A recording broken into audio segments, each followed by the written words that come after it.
Projekti për kthimin e godinës së Bashkisë së Shkodrës në një muze është një nismë e rrezikshme dhe që shkel ligjin duke i hapur rrugë shkatrimit të këtij monumenti kulture. I këtij mendimi është arkitekti i njohur Zev Çuni, i cili në rrjetin e tij social ka reaguar me nota shqetësuese mbi këtë nismë të rrallës që pritet të ndërmarrë kryetari i Bashkisë së Shkodrës, Benet Beci. Çuni sqaron se për godinën e fjalë ka realizuar projektin e restaurimit që ja ka bërë dhuratë institucionit të bashkisë.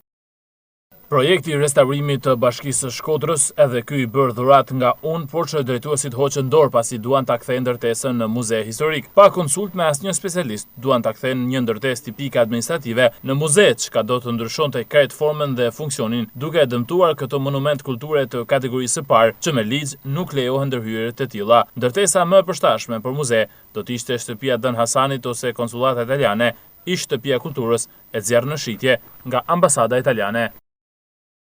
Si për godinën e bashkisë, Çuni sqaron se edhe për atë të prefekturës dhe Këshillit të Qarkut ka bërë një projekt, pasi ndërtesa e projektuar nga Kolit Romeno me porositë kryetarit asaj kohe Musa Juka ka degraduar rënd dhe janë shembulli më i keq se si mund të trajtohet trashëgimia jon kulturore. Debati për monumentet e kulturës dhe qendrën historike të Shkodrës po përcillet me shqetësim nga arkitektët, inxhinierët dhe specialistët e fushës.